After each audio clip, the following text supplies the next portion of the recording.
জীবনে চলার পথে আমাদের গন্তব্য যদি ঠিক না থাকে তাহলে আমরা খুব সহজেই ক্লান্ত হয়ে পড়ব।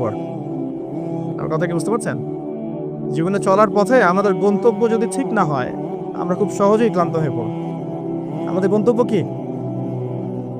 এই গন্তব্য যদি ঠিক না থাকে, যাদের গন্তব্য দুনিয়া, যাদের গন্তব্য বাড়ি গাড়ি, স্ট্যাটাস, প্রতিপত্তি, পলিটিক্যাল পাওয়ার, যাদের গন্তব্য হচ্ছে জাস্ট দুনিয়ার মোহ, তারা খুব সহজেই ক্লান্ত হয়ে পড়বে। আল্লাহর পথে যারা পথযাত্রী, যাদের গন্তব্য জান্নাত, তারা কখনো ক্লান্ত হয় না। কখনো ক্লান্ত হয়? একবার শেষ বয়সে বৃদ্ধ হয়ে গেছে আলেম, বৃদ্ধ হয়ে গেছে মুহাদ্দিস, মুফাসসির, এখনো দেখবেন যে সিংহের মতো বক্তব্য দিচ্ছে, দেখেন না? তো এই বিষয়টা আমি ফিল করেছি। সামনে যাই তো তিনি তাকে পেলেন, যখন রাস্তা ভুল করেছেন তখন তার স্মরণ হচ্ছে, আরে মাছ তো নাই, মাছ কোথায় গেল? তখন ইউসা বিন নুন বলছেন, মাছ তো আগেই লাফ দিয়ে সমুদ্রে চলে গেছে। তখন তিনি বলছেন, ওইটাই তো সেই জায়গা ছিল যেখানে তাকে পাওয়া যাবে, চলো। আবার তিনি ব্যাক করে সঠিক জায়গায় আসলেন। এবার তার গায়ে অনেক শক্তি। সঠিক জায়গায় এসে দেখলেন, হ্যাঁ, একটা পাথরের উপরে, সাখরা বলে পাথর খণ্ড, এর উপরে খিদর আলাইহিস সালাম বসে আছেন। কে বসে আছেন? খিদর আলাইহিস সালাম। এবং তিনি তাকে সালাম দিলেন, আসসালামু আলাইকুম ওয়া রাহমাতুল্লাহ। তো খিদর আলাইহিস সালাম বলছেন, ওয়ালাইকুম আসসালাম ওয়া রাহমাতুল্লাহ। এই জনমানব শূন্য জায়গায় সালাম কোত্থেকে আসলো? তখন মূসা আলাইহিস সালাম বলছেন যে, আমি মূসা। আমি কে? মূসা। খিদর আলাইহিস সালাম বলছেন, তুমি কি বনু ইসরাঈলের মূসা? তিনি বলছেন, আমি একটু পড়ে শোনাই। ক্বাল লাহু মূসা, মূসা আলাইহিস সালাম তাকে বলছেন, হাল আত্তাবিউকা আলা আন তুআল্লিমানি মিম্মা উল্লিমতা রুশদা। মূসা আলাইহিস সালাম তাকে বলছেন, হে খিদর আলাইহিস সালাম, আমি কি আপনার অনুসরণ করতে পারি এই শর্তে যে আল্লাহ আপনাকে যা শিক্ষা দিয়েছেন সেখান থেকে আমাকে কিছু শেখাবেন? স্টুডেন্টের মতো আসলেন। এবার খিদর আলাইহিস সালাম কি বলছেন? ইন্নাকা লা তাসতাতি'আ মা'ইয়া সাবরা। আমি তো শেখাতে চাই, কিন্তু তুমি তো আমার সাথে সবর করতে পারবে না। কি পারবে না? তুমি আমার সাথে ধৈর্য ধরতে পারবে না। একজন টিচার কি কখনো এমন কথা বলে স্টুডেন্টকে? কোন পর্যায়ের জ্ঞান, হিকমা, প্রজ্ঞা, আধ্যাত্মিকতা থাকলে একজন মানুষ আগে থেকেই বলতে পারে যে তুমি তো আমার সাথে সবর করতে পারবে না? তিনি বলছেন, কাইফা তাসবিরু মা লাম তুহিত বিহি খুবরা। তুমি কেমন করে সবর করবে যে তোমাকে তো এই বিষয়ে কোনো খবরই দেয়া হবে না? ক্বালা সাতাজিদুনি ইনশাআল্লাহু সাবিরান ওয়া লা আ'সি লাকা আমরা। মূসা আলাইহিস সালাম বলছেন, ইনশাআল্লাহ আপনি আমাকে ধৈর্যশীল পাবেন এবং আমি আপনার কাজে কোনো রকমের ভেটো দিব না, বাধা দিব না।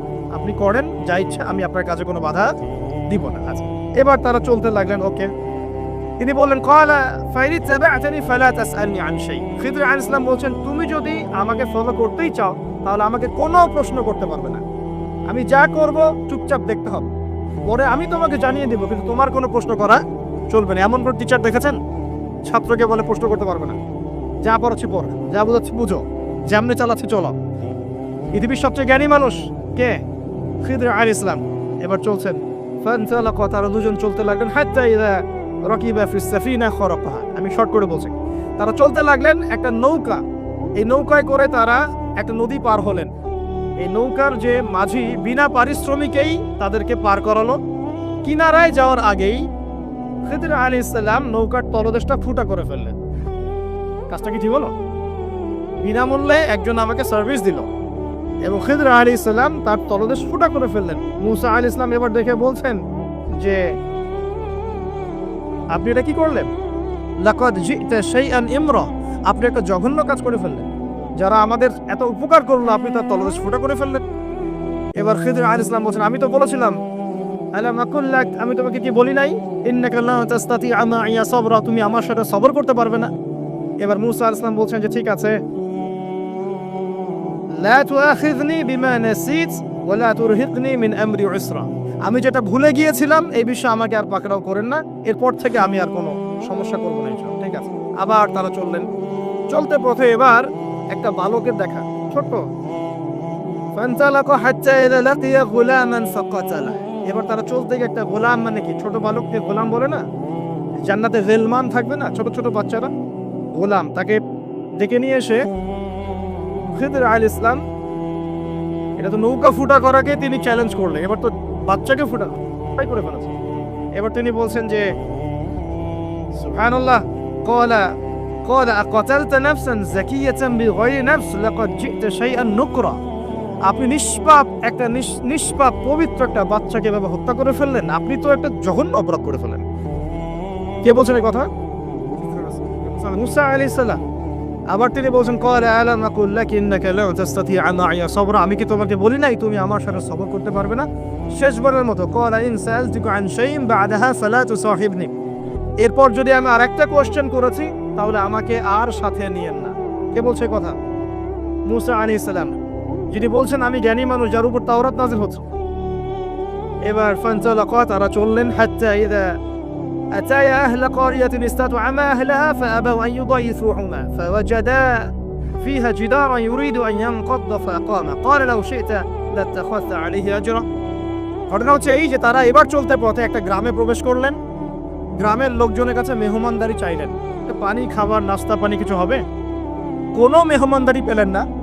অনেকটা আমাদের দ্য সিটি অফ আখরুজ্জামানের মতো আর কি, আমাদের হচ্ছে পশ্চিমা সভ্যতার যে বস্তুবাদী জীবন ব্যবস্থা, প্রতিবেশীকে খোঁজ নেওয়ার সময় নাই, ভিক্ষুক আসলে মাফ করো। আচ্ছা না, এখন কি মানুষের উপকার করতে খুব বেশি পছন্দ করে? সত্যি কথা বলেন দেখি, বেশিরভাগ মানুষই কি এখন মানুষের উপকার করতে পছন্দ করে? বরং বাসায় মেহমান আসলে মানুষ বিরক্ত হয়। বাসায় মেহমান আসলে কি হয়? মানুষ বিরক্ত হয়, মুখে না বললেও মনে মনে বিরক্ত হচ্ছে। কবে যাবে? বাসায় গেলে জিজ্ঞাসা করে খেয়ে আসছেন না, গিয়ে খাবেন, জিজ্ঞেস করে না তো। মানুষ কিন্তু এখন বস্তুবাদী। এই যে গ্রামটা ছিল এমনই হয়তো, সেই গ্রামের মানুষ খাবার দিচ্ছে না, সিম্পল একটা সৌজন্যবোধ যে খাবার পানিতে আপ্যায়ন করছে না। কিন্তু খিদির আলাইহিস সালাম দেখলেন ওই গ্রামের কোনো একটা বাসার একটা দেয়াল পড়ে গেছে, ধসে গেছে। এই দেয়ালটাকে তিনি নিজের হাতে পুরো নির্মাণ করে শক্ত একটা জায়গায় নিয়ে গেলেন। এটা দেখে মুসা আলাইহিস সালাম বলছেন, আপনি চাইলে কিছু আজর বা প্রতিদান নিতে পারতেন, কিছু পারিশ্রমিক নিতে পারতেন। মেহমানদারি করলো না, কিছু পারিশ্রমিক নিলে আমরা কিছু কিনে খেতে পারতাম। তো এবার খিদর আলাইহিস সালাম বলেন, হাদা ফিরাকু বাইনি ওয়া বাইনাক, এই হলো তোমার আর আমার মাঝের ফিরাক, মানে বিচ্ছেদ। এরপরে তোমার সাথে আমার আর পথ চলা হলো না। আমাদের নবী মুহাম্মদ সাল্লাল্লাহু আলাইহি ওয়াসাল্লাম বলেছিলেন হাদিসের মধ্যে, যদি সেদিন মুসা আলাইহিস সালাম এভাবে কাউন্টার প্রশ্নগুলো না করতেন, অনেক জ্ঞান হয়তো শেখা যেত, কিন্তু এটা হলো না। প্রথমে যে বলেছেন খিদর আলাইহিস সালাম, ইন্নাকা লা তাসতাতি'আ মা'ইয়া সাবরা, তুমি আমার সাথে সবর করতে পারবে না, এটা কি ফলেছে না ফলে নাই? ফলেছে না ফলে নাই? আচ্ছা, এবার চলেন সামনে। তিনি বিচ্ছেদের আগে বলছেন, ঠিক আছে, যাওয়ার আগে আমি তোমাকে জানিয়ে দিব কি কারণে আমি এই কাজগুলো করেছি। এক নাম্বার, আমি যে নৌকাটা ফুটা করেছিলাম, আমি শর্ট করে বলছি, ওই নৌকা যদি ফুটা না করতাম তাহলে এই সমুদ্রের পিছনে একটা জলদস্যুদের দল ছিল, এরা ভালো ভালো নৌকাগুলোকে হাইজ্যাক করে, সিজ করে নেয়। এই নৌকা ফুটা আছে, এই নৌকা তারা নিবে না। বাহ্যিক চোখে মনে হচ্ছে যে আমি ওই ব্যক্তিদের ক্ষতি করেছি, কিন্তু আসলে আমি ওই ব্যক্তিদের কিন্তু উপকার করেছি প্রকৃত অর্থে। তুমি সেটা বুঝতে পারো নাই, কারণ তুমি বাইরের চোখ দিয়ে দেখেছো, আর আমি আল্লাহ পাকের মারেফত দিয়ে দেখেছি। কথা কি বুঝতে পারছেন? দ্বিতীয় যে বাচ্চাটাকে আমি খুন করেছি, বা খুন না, এটা খুন বলা ঠিক হবে না, হত্যা করেছি, সেই বাচ্চাটাকে আমি নিজেরই হত্যা করি নাই, আল্লাহ পাকের আদেশে করেছি। কারণ এই বাচ্চা যদি বড় হতো তাহলে এই বিশ্বের বড় কাফেরদের একজন। যদি ফেরাউনকে ছোটবেলায় করতো তাহলে কি ফেরাউন বড় হতো? আচ্ছা, যাই হোক, যদি এটা তাকদীর বা কদার, এটা আমি আল্লাহর আদেশে করেছি, আমি নিজের মন দ্বারা কোনো দর্শনের কাজটা করি নাই, আল্লাহর হুকুমে করেছি। তৃতীয় যে দেয়ালটা আমি নির্মাণ করেছিলাম, ওই বাড়িতে থাকে দুইজন এতিম বালক, যাদের পিতা এবং মাতা খুবই সৎ ছিল। কি ছিল? সৎ ছিল। এখানে একটা ছোট্ট কথা বলে দিই, আমি যদি পিতা মাতা হিসেবে সৎ হই, নেককার মুত্তাকি পরেজগার হই, আমাদের বংশধরদের ভালো মন্দ দেখার দায়িত্ব আল্লাহ পাকের। এই যে খিদর আলাইহিস সালাম বহু বছর পর সেখানে এসেছেন, পিতামাতা অনেক আগেই মারা গেছেন, খিদর আলাইহিস সালামের হাতে এতিম বালকের খেদমত আল্লাহ পাক করে দিলেন। বুঝতে পারছেন কথা? এতিম দুই বালকের এই দেয়াল ছিল, এই দেয়ালের নিচে ওই দুই এতিম বালকের পৈতৃক রেখে যাওয়া কিছু সম্পত্তি আছে মাটির নিচে। যদি দেয়াল নির্মাণ না করতাম, মানুষ ওই সম্পদ নিয়ে চলে যেত। এখন দেয়াল দিয়ে আমি এটাকে শক্ত করে দিয়েছি, এরা যখন বড় হবে তখন সেই সম্পদ পাবে। তো বাহ্যিকভাবে তোমার কাছে মনে হয়েছে আমি বিনা পারিশ্রমিকে অহেতুক একটা কাজ করছি, কিন্তু সত্যিকার অর্থে আল্লাহর হুকুমে আমি সেটা দেখেছি যা তুমি দেখতে পারো নাই, আমি সেটা বুঝেছি যা তুমি বুঝতে পারো নাই। এরপরে তাদের বিচ্ছেদ হয়ে যায়। আমি আপনাকে একটু দেখাই যে এখানে দেখুন 3টা ক্ষেত্রেই মূসা আলাইহিস সালাম বাহ্যিকতাকে প্রাধান্য দিয়েছেন, কিন্তু খিদর আলাইহিস সালাম ইন্টারনাল আইজ বা আমরা যেটাকে বলি ইন্টারনাল অবজারভেশন, এটাকে প্রাধান্য দিয়েছেন। আপনি আর আমি যদি খিদর আলাইহিস সালামের মতো মুত্তাকি, পরহেজগার, জ্ঞানী, নিরহংকারী এবং বিনয়ী হতে পারি, কোরআন এবং সুন্নাহর মানদণ্ড চর্চা করে ইখলাস ঠিক রেখে, নিয়াত ঠিক রেখে শুধুমাত্র আল্লাহ পাকের সন্তুষ্টির জন্য আল্লাহর পথে দাওয়াতের কাজ, মেহনতের কাজ, দিনের প্রচারের কাজ করতে পারি, ইনশাআল্লাহ তাআলা আপনার যদি হৃদয়টা কলবুন সালিম হয়, কলবের মধ্যে নূর থাকে, আল্লাহর মারিফত থাকে, ইনশাআল্লাহ আপনি এমন কিছু দেখবেন যে সবাই দেখবে না। আপনি এমন কিছু শুনবেন সবাই শুনবে না। আপনি এমন কিছু উপলব্ধি করবেন যা সবাই করতে পারছে না। এখানে 3টা ক্ষেত্রেই খিদর আলাইহিস সালাম এমন কিছু দেখেছেন, বুঝেছেন যা মূসা আলাইহিস সালাম করেন নাই। পৃথিবীর সবচেয়ে জ্ঞানী মানুষের এক্সাম্পল আপনাকে দিচ্ছে। এই 3টা ঘটনা আপনি কি বুঝলেন?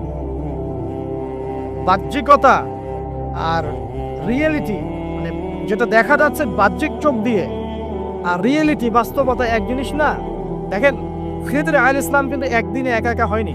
প্রথমত আল্লাহ পাক তার সম্পর্কে কি বলেছেন একটা কথা বলে দিই।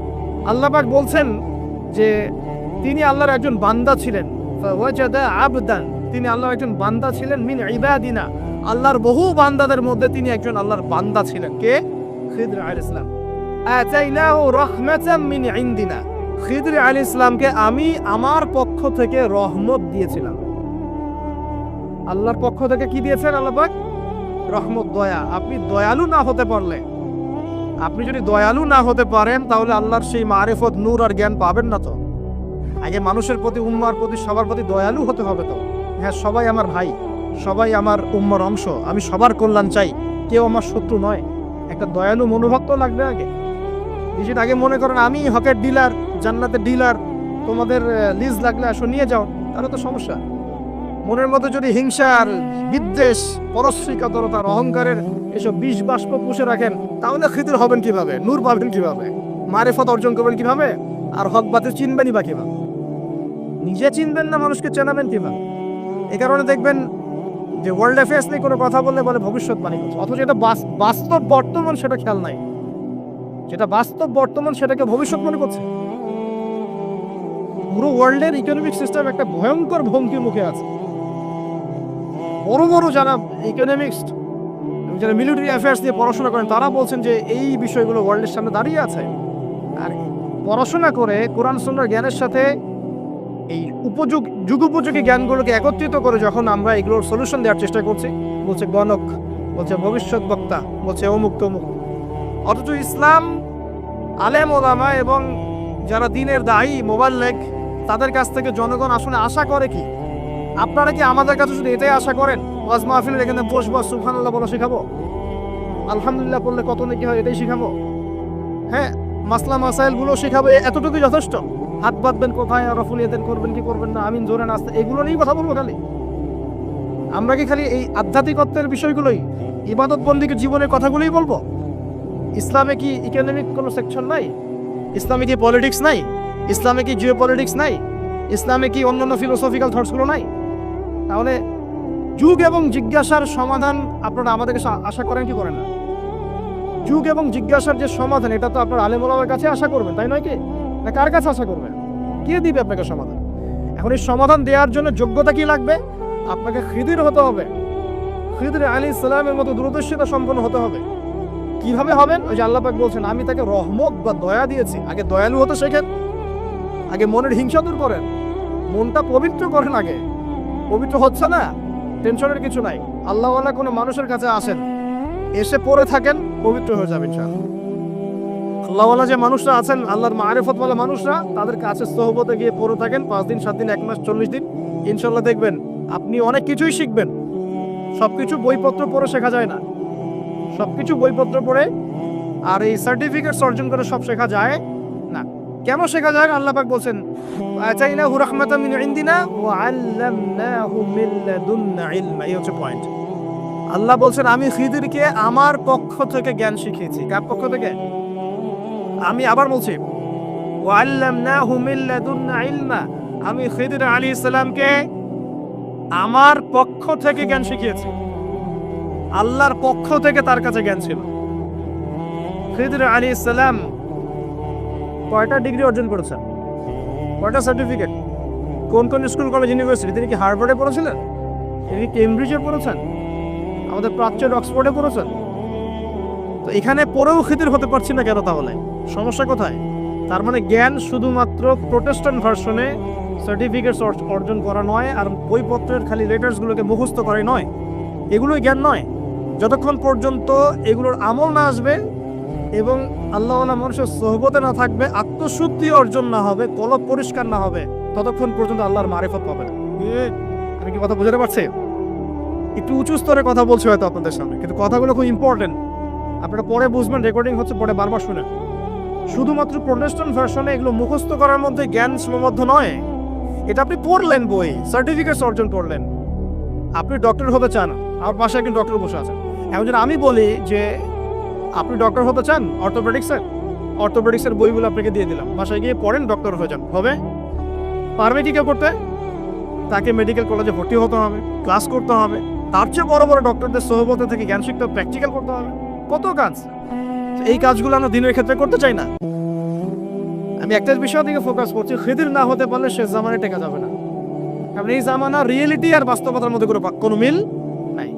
দূরদর্শিতা লাগবে, চিন্তা হবে, চিন্তা করে নূর লাগবে। ওই যে বললাম, নূর আপনাকে অন্ধকার জাহিলিয়াতে আলোর পথ দেখাবে, অন্ধকার থেকে আলোর পথ দেখাবে ইনশাআল্লাহ। তো প্রথমে লাগবে জ্ঞান, দয়া, একটা কলবুন সালিম, প্রশান্ত হৃদয়, আল্লাহ পাকের মারিফত এবং আল্লাহর নূর।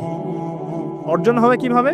প্রথমে আপনি জ্ঞান অর্জন করে আমল করবেন, এরপর আল্লাহওয়ালা মানুষের কাছে থাকবেন, তাদের সাথে সম্পর্ক রাখবেন, আলেম ওলামা থেকে ডিটাচড হয়ে থাকবেন না, কখনো না।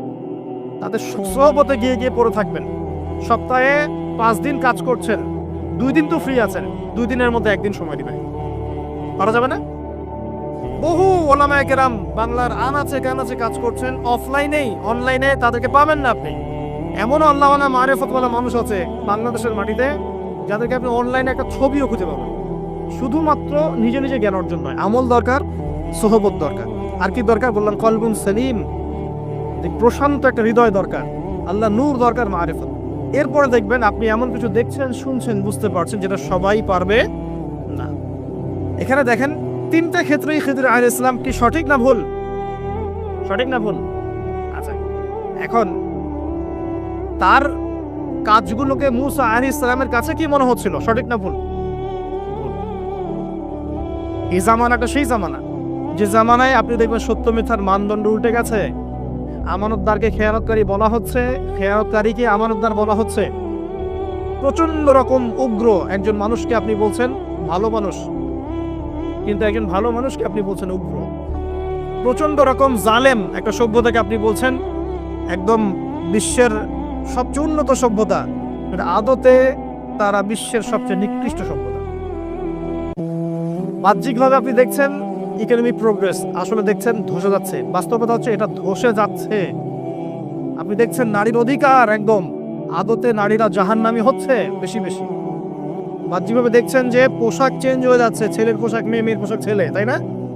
এটা শুধু বাহ্যিক পোশাকেই হচ্ছে না, এটা আপনার সমাজের ফাংশনাল রোলটাও চেঞ্জ হচ্ছে। সমাজের ফাংশনাল রোলের মধ্যে মেয়ে ছেলের জায়গায় আসছে, ছেলে মেয়ের জায়গায় আছে। ভিতর থেকে দেখা শেখেন, আপনি ভিতর থেকে দেখা শেখেন। দেখছি আমরা উম্মার জন্য অনেক কিছু করে ফেলছি, কিন্তু আদতে আমরা এখন ঐক্যবদ্ধই হতে পারছি না।